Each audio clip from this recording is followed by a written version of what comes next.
vamos a comenzar con un cortometraje que sí me interesó mucho, que es como que, bueno, Andrés lo dice, que es Night of the Sea Monkey, siguen todo este problema sobre lo que es el tema de la familia, que afronta temas cotidianos, pero no tan cotidianos referente a las mascotas, porque todo ese color de rosa se transforma en un baño de sangre. Y lo que me gusta de Michael, de todo el cine que él hace, es que es inesperado. Y la pregunta de ello es, ¿cómo desarrolla mezclar el tema de de la familia junto con el tema de los animales, mezclados juntos en el horror? ¿Cuál es el factor más importante en la cual usted creó este corto? That's a great You question. know, Dime, tell me. yeah.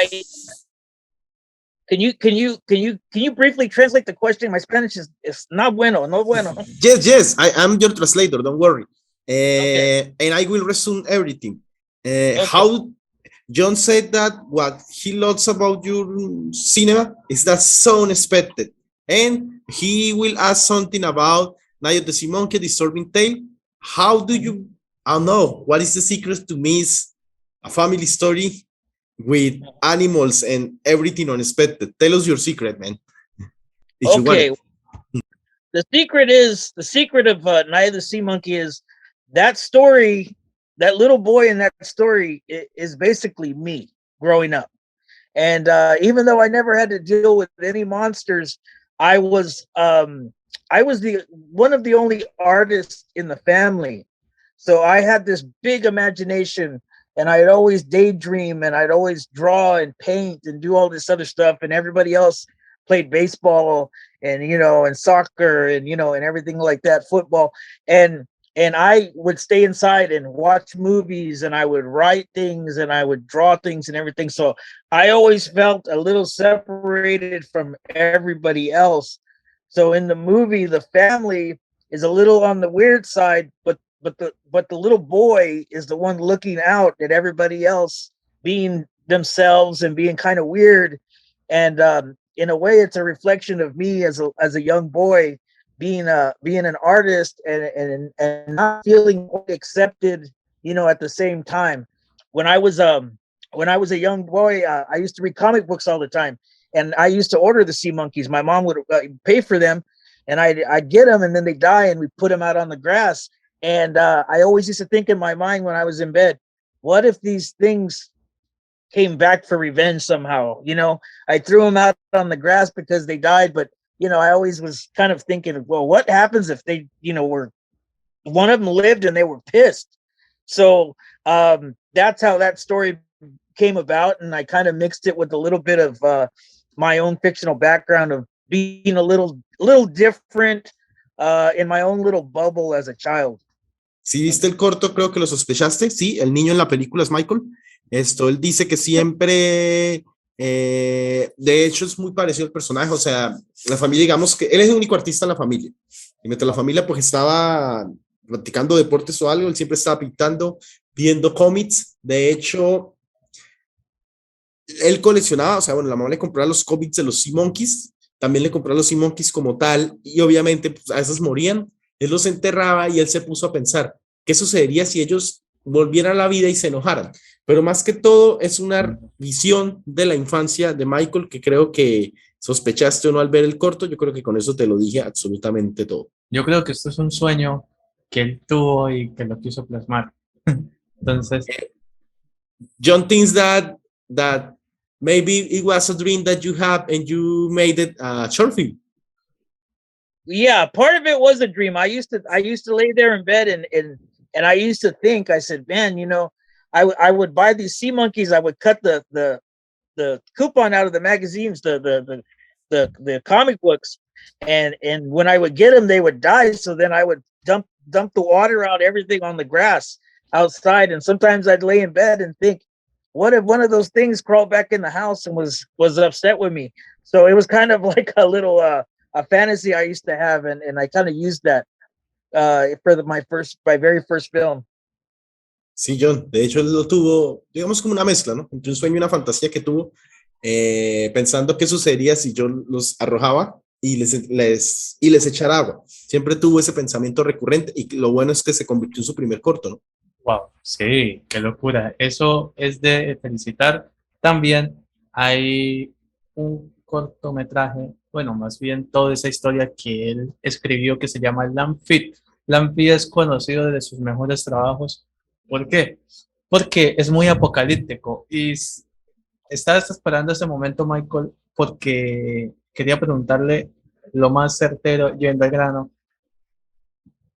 ¿Cómo será usted, poniéndote como ejemplo, que tú seas la única persona que estás en esa comunidad, pero no tomándolo de esa perspectiva, porque la perspectiva puede cambiar? ¿Cómo sería esa comunidad que usted tanto quisiera ver, pero que muchos no le gustaría estar en su situación? Porque créame, todo ese tema del apocalipsis, del tema de la humanidad, es bastante macabro y te felicito porque nos superas muchísimo, 10 veces más. Y entonces se podría decir cómo sería si la gente viviera en la comunidad de la película. Exacto. Okay, talking about Lamfit, that by the way, got so many words. How will be, because we know that it's an apocalyptic short film. I don't know. What do you think if somehow this vision of the apocalypse came true and somehow us, the people, had to live in the situation that Landfeed shows? I don't know. How will you take it? What do you think that will happen if Landfeed became true? Oh man, well, if Lamb Feet became true, I would not live in that town. I would not live there. I'd be so afraid to be the guest of honor there at the Lamb Feed. But talking about that movie, I'd like you to know that film was a real interesting time in my life when I wrote that, because it was originally not going to have any dialogue. It was just going to be all images. It was going to be very a narrative art piece with just music. And I wanted to make sort of a political and also a religious statement. That there are times sometimes when people sometimes they think they're doing right, but for sometimes it's for the wrong reasons. They misinterpret. They can misinterpret the law. They can misinterpret politics, and especially misinterpret religion. And in Lamfeed, that represents all of that. That represents these people thinking that they are doing something good and wholesome, when it's completely wrong. It's completely wrong to eat people and sacrifice people. But for some reason, this whole town believes that they're doing something sacred and something good and something, righteous, but they're not. And it's kind of a mirrored reflection of how a lot of people are in the world and how they misinterpret the written word, or even political statements, or even anything in the media that sometimes they may read, and they may read it wrong, or they might read it without thinking about it. So this movie is a mirrored reflection of all of that. Jhon will get so scared when I translate that. Jhon, te vas a asustar. Bueno, él dice que la respuesta corta sería que no, o sea, no viviría ahí. De hecho, él sería la primera persona en salir corriendo de lo que sucede. La respuesta larga increíble es que Lamfeed iba a ser un corto sin diálogos. Obviamente sabes muy bien que Lamfeed es una representación, sí, a corto rasgo es un pueblo que decide que si se alimenta de sus habitantes le va a ir bien, pues, para sobrevivir al apocalipsis. Pero más que todo es una visión que tiene sobre, obviamente, la política, la religión, pero más que todo de gente que cree que está haciendo lo correcto y se equivoca. De mi parte, yo quiero ver ambas versiones, hombre. Michael, I really, it will be great to see both versions. I know there is the version that you showed, but still images will be amazing because it was scary, man. No, in fact, I had to tell you, my day was, I was not driving walking because I got my first nomination in a horror film, and I watched so many horror films, man. So I like pumped up, and I now I like surprise me, man. And Jhon watch it, but I will watch Landfeed, man. I promise. Oh yeah, yeah. You have to see it. There's lots of hidden Easter eggs in there. There's lots of symbolism. There's lots of it's really interesting. I when the editor and I worked on it, we did so much, so it comes off like if you've seen the first Rob Zombie movie, House of a Thousand Corpses. It kind of has a little bit of that, and Texas Chainsaw. It's kind of a mesh of a bunch of different things, but with a lot of deep, dark kind of messages in it. But also eating people's in it too. There's a lot of gross eating in it. So yeah, enjoy it. I approve, I approve. No, Jhon, de hecho sí, dice que es una mezcla. Esto lo va a amar César. Entonces está contándolo del día, ¿no? Que yo estaba en un festival de cine de terror. Casa de los 1000 cadáveres de Rob Zombie combinado con Texas Chainsaw Massacre y obviamente lo más bueno que es el canibalismo, pero no continúa, que yo sé que, pero yo sabía que ibas a amar esa respuesta. Sí, and let Jhon know that in Lamphy they disembowel the guest of honor. They pull his guts out, right? And it's on camera, and when you're an independent filmmaker, it's all about you have to have money to do things, and so I went to the market and bought tripas. So tripas are what you really see in the real cuts. Yes. Jhon, creo que no necesito traducirte. Tú sabes, el disembowelment, o sea, el despellejamiento por presupuesto se hizo con tripas de verdad compradas en el mercado. Tú la viste, entonces yo sé que estás más emocionado. Yo debo verla. No, sí, la verdad sí es bastante buena. O sea, muchos dicen, uy, pero qué tan fuerte, qué fuerte. Michael se luce en ese sentido. Y más fuerte, more. Yeah, you know what made me think of that is how you guys are fans of Day of the Dead. Remember Day of the Dead? Yes. The movie? Yeah. And they used real tripas de puerco, the puerco. Pig. Yeah. And so I thought that, what, I'm going to do that too, and to make it look real. And it made the actor, the one that was getting disemboweled, he turned green because it would look so real. He thought he was really getting killed. We are happy because one of the latest interviews we made that we hope a lot with yourself, of course, it was Patricia Tallman for Night of the Living Dead, the remake. So, man, it's amazing it's always amazing to talk about disembowelment and zombies and cannibalism. Yes, no, yeah. in fact, we invite you to watch the channel, and of course, we are glad. We love every guest, man. And Jhon was, we are going to interview Michael. You gotta read her IMDb, man. So I tell you for both, it's great to have you here, man. We love every kind of horror. Thank you. I appreciate it too. I really do, because a lot of times the smaller guys in the business, the independent the filmmakers, the ones that make the little horror movies that nobody gets to see sometimes. I mean, I watch all those movies. I watch the big horror movies too. I watch the ones that come in the theater, that come out in the theater and HBO Max and everything. But I still like to watch all the small budget horror, because those are the ones that are they get real gory.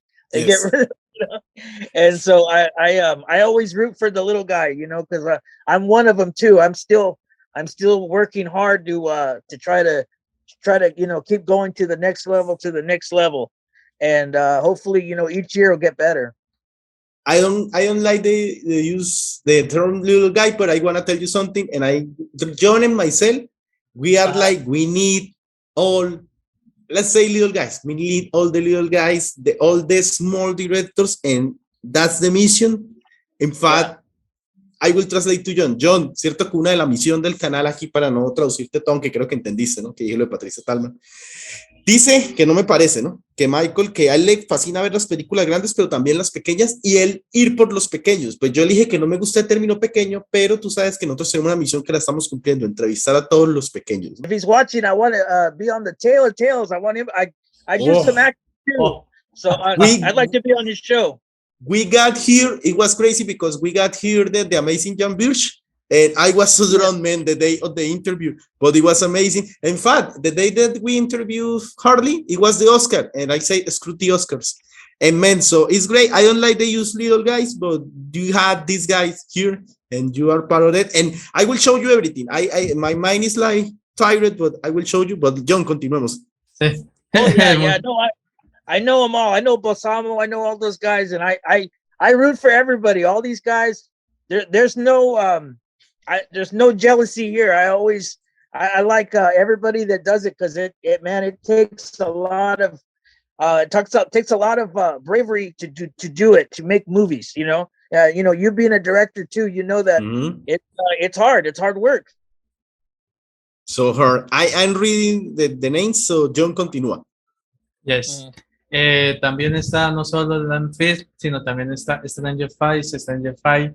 Yo sé que es una serie de televisión de unos cuantos capítulos. Me gustaría saber cuál es el elemento más característico por el cual al ver Stranger Things digan la gente, oh, ese es Michael, ese es Rodríguez. Y también cómo es la experiencia con tu colega, que es Sparkly Soyan. O sea, que muy pronto la tendremos más adelante en el canal. John, sabes que estoy esperando esa entrevista. Okay. What are the elements that got Strange Files? We know this TV series that when people watch it say, oh, yes, that's a Michael Rodriguez product. Tell us. Okay, well, Strange Files is a Michael Rodriguez product because I always like variety. I like my first movie. It's a horror anthology like Creepshow, but you have a little comedy. You have real gory cannibalism. You have a home invasion story that seems realistic. So when you watch Strange Files, each episode is different from the next. So when it's something for me, I tend to do things I have a different range. I go from anywhere from a dark thriller to horror to a horror comedy, to something with action in it. I did a movie called Day of the Pigs that I'm going to send to Jhon after we get off here, and it's 12 minutes. It's really good. It's like, Robert Rodriguez from Dusk Till Dawn. Of course, he's Latino. Yeah. It's basically bank robbers meet witches. So I'm gonna send that to you on your Facebook after the interview, and to enjoy it. Thank you. And the other little is a little woman. We got even Crazy Foss here. The director from Frank. So it's great because we're having the little ones, the little girls, and the little boys. Man, you will enjoy the channel, and I will translate. Jhon dice que Strange Files es como una especie de homenaje a Creepshow en el sentido de que en todos los episodios y el elemento de Michael Rodriguez es cada episodio distinto. Puedo hacer una invasión zombie en el primero, hacer algo distinto en el otro, pero acá lo importante es, hombre, tienes que agradecerle, nos va a pasar su próximo corto, Day of the Pit. ¿Qué es? Dice, es Robert Rodríguez conoce a witches, a las brujas. Yes. Thank you. Thank you, man. Thank you. Yeah, I'll send it so you guys can watch it tonight. And then I did another one that's on YouTube right now. It's free. It's a 17-minute film. It's called Dealings, and it's really good. It's not real horror, but it's like Pulp Fiction. I have to say, yes, my memory. When I was searching for this interview, I watched it, man. I want to tell you, Jhon, you don't watch it. You twisted the Dealings because I do, man. That was unexpected because I read and I said it will be a horror. Man, I love. You know what I love? Not only the the cinematography that was amazing, the amazing role that Sparkle Sunjan that we had soon in the channel. But man, it was, I read one critique that sums it all. It got more twists than Shyamalan, man. I was like, oh, it finished, what? And then what? Man, sorry for my memory. I watched that short film, man. It's amazing. Oh, thank you. I appreciate it. Yeah, let me tell you guys something. It's an interesting story. When I wrote the script for that, this was last February, almost a year ago. The night I wrote that script, I woke up, I had a heart attack, and I had to go to the hospital through an ambulance. And I went to the hospital, and they hooked me up with the oxygen and everything. And I couldn't get the story out of my head because I had just finished the script. So as soon as they told me I was able to get up and walk around, I went to where I could use my phone, and I started calling all the actors and started casting the movie. And then 2 weeks later, after my heart attack, I shot it. I shot the movie in 3 days. Man, I will just say, but it's great to have you back and with that story. But it's crazy because if you don't have that, you won't make it. I don't know, it's crazy, man. I know it sounds so dark. Jhon, antes de hacer Diglins, sí la viste, ¿no? Porque yo la vi y es increíble, Jhon. No, en serio, de los mejores cortos. Sabes que yo soy muy jodido con los cortos, ese me encantó. No, puedes verla, sale Sparkle Sunjan, ya le dije que va a estar acá en el canal, tú sabes que esa entrevista la espero. Ese corto lo hizo, o sea, él le dio un ataque al corazón. Cuando estaba yendo al hospital, le decía, no me puedo quitar esa historia de la cabeza, y él dice que lo primero que hizo, apenas se recuperó, que por lo que me siento feliz, pero es una locura porque si no hubiera dado esto, no lo hubiera hecho, empezó a llamar a todos los actores. Hombre, no te puedo leer el reparto porque todo el reparto está en YouTube, o sea, ese corto no está en IMDb, pero con decirte que está Sparkle Sunjan. Wow. Y no, tienes que verlo. I tell Jhon, I had to watch Lamb Feet. I'm telling Jhon, you had to watch Dylan's, man. Like, we got to make at the day with your movies, but yes, man, it was an amazing short film. And I devour short films because one of my jobs, I always, in my city, they always contract me for watch short films to choose for festivals. So believe me, 100 short films, so I think I know about short films, and that's an amazing. I hope they contract me one day, and that short film be in it, and I will just put it on the video screen. Well, that's the plan. I plan to get it out there in some film festivals in 2022. So that sounds good. But I also have another the film that Lamb Feet. It's part of Last American Horror Show. It's a if you guys message me, if you guys can message me after the show, give me a mailing address. I don't care where it's at, and I'll mail 2 DVDs to you guys. I'll sign them and I'll mail them to you of the Lamb Feet and Night of the Sea Monkey and everything. Just after the show, message me and I will mail them. Oh my God, thank you, Jhon. Dice que puede ser mi correo físico.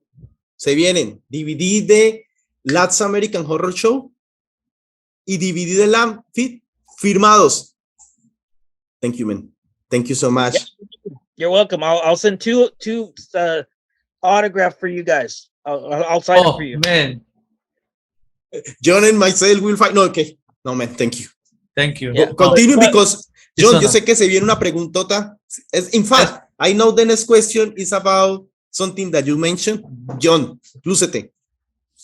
Primero, quiero no solo felicitarte por esta gran oportunidad que tenemos, también nos diga cuál es el elemento más importante que de toda tu trayectoria has podido plasmar como tu firma, así como tú nos la envías con la firma muy pronto, cómo es tu firma allí y también qué nos espera en Amber Alerta, o sea, qué será el futuro de esa también gran producción, porque la esperamos también. Esas serían las últimas preguntas. Okay, as the last question, I know that you answered something like that, but this is more general. Because you are going to sign and send us something that we are so thankful, man. What is the signature of all the work from Michael Rodriguez, and what we can expect, you can tell us because we know that it's in pre-production from Amber Alert, and yes, from the volume 2 from Last American Horror Show. Oh, well, let me tell you something. The first one I'm going to send you, I think you guys will love it because it's my first set of short films put into an anthology. It's got lots of actors like Felissa Rose from Sleepaway Camps in it, Robert Mukes, who played Rufus Jr. in House of a Thousand Corpses, is in it. Lynn Lowry from Shivers and the Crazies is in it. Lots of actors from that worked with that was in Army of Darkness. I got a bunch of actors from horror movies in the first one, as well as part 2. Now, part 2 is coming out, and it's going to be streaming everywhere. March 4th, 2022, part 2 is going to be released streaming everywhere.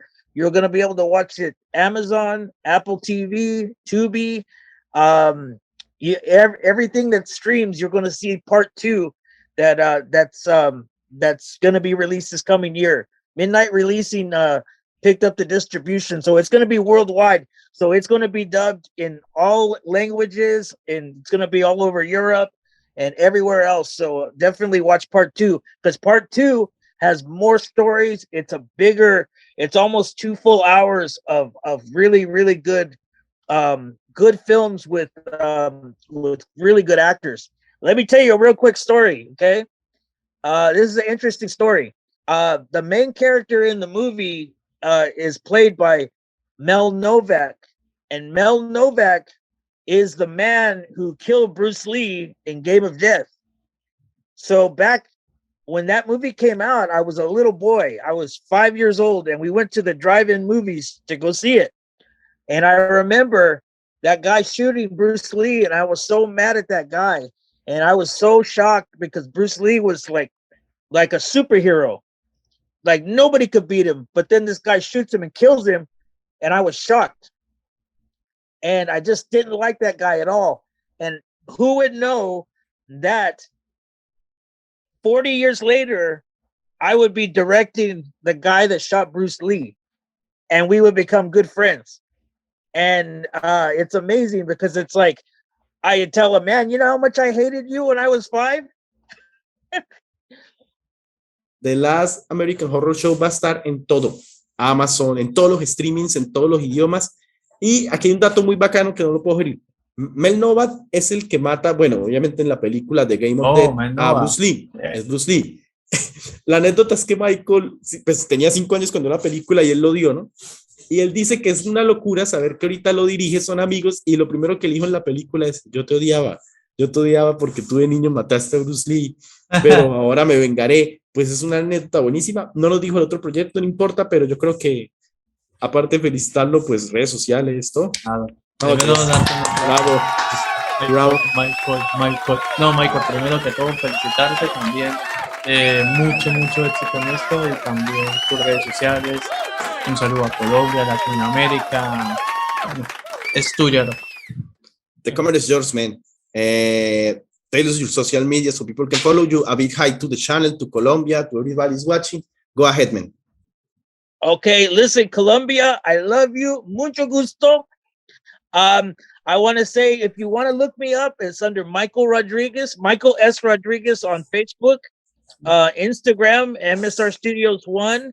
I don't do Twitter too much, but you can look me up, Michael Rodriguez there. But you can look at my channel. My YouTube channel is Michael S. Rodriguez. You can look at, I have trailers for my new movies and my old movies. And Dealings is there. If you want to watch Dealings, it's free for a short time. I have Horror Show 2 coming out soon. And then I'll be working on a new slasher film in January. There's a working title. I don't have the title yet, but I'm going to be working with the CEO of Fearflix, where the Strange Files plays, where I'm going to be doing a film for him. It's a slasher movie we're going to shoot in California here in about a month or two. And I haven't announced any stars yet, but we're in talks to get some really good stars. And then after that, in the summer, I may be working on a thriller, an action piece I've been talking with some really, really cool people that have worked with Van Damme and worked with lots of good directors like Richard Donner and things like that. So I'm talking to two really big actors that I've been wanting to work with for this next movie that I may be shooting this summer. And I also have another movie coming out that I produced called Dead Community Guild, and it stars Eric Roberts. And I got to produce a movie with Eric Roberts. And he was a really nice guy, and he was really fun to work with. Really nice. But I want to tell you guys, thank you so much for having me on. I really appreciate it. It was fun talking to you guys, and I would love to do it again anytime you want. Oh, what do I think? Oh, I think it's great. I think getting all these people together and they're talking from, you're talking to people from an older generation, like Tom Holland, like, he's like one of the masters. Like, I bow down to the master. Child's Play, Fright Night was one of my favorite movies when I was a kid. So I think and Patricia Tallman, I think that the documentary is so awesome because you are talking to like all these different generations of people that are in horror. And that's what's going to give you the evolution. That's going to give you the answer that you want for the title of your movie about the evolution of terror and horror. I believe you're going to get the definitive answer because you're speaking to different generations about terror and horror and what makes things scary and what works and what doesn't work anymore and what could we bring back that'll revive horror. And I think you're going to get a mixed bag of really good answers.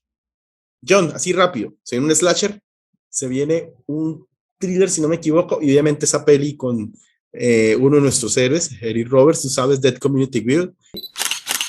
Michael, muchas gracias por la oportunidad, gracias por este valioso tiempo que nos ha dado en la entrevista, para nosotros es un honor y bueno, muchos éxitos en tus próximos proyectos y bueno, pronto vendrá Sparkly para hablar de tu trabajo también, así que thank you guys so much. I appreciate it. You guys were fun to talk to. I could tell stories all day, so one of these days I'll give you guys a call. I'll tell you a bunch of stories about. I've worked with a lot of people. I told Jhon that, man, I got stories. Maybe I might get sued if I tell some of them, but we won't tell. Don't worry. Yeah. No. So we'll talk about it privately someday. But yeah, I doing this over 10 years. That's still being like a baby for me. Some people have been doing it 40 years, 20 years. I've been doing it 10 years, but man, I have lots of stories to tell. So I'm happy that I got to tell a couple on your show tonight. You will flip out if you watch some interviews, the stories that get unraveled. We are like, oh man, this is legal. He's talking about that. Jhon dice que tiene muchas historias que incluso hasta lo pueden demandar. Te voy a traducir rápido, ¿no? Él dice que siente que el documental tiene todas las respuestas. Cuando se vean, yo creo que eso resume todo. Obviamente hablo de héroes y nada, último minuto, so bye bye, man. Thank you so much. Chao. Bye bye, Michael. Muchas gracias. Now, bye guys. See you later. See you later. Y él dice que volvería, así que yo sé que vuelve. Así Chao. es. Chao. Chao.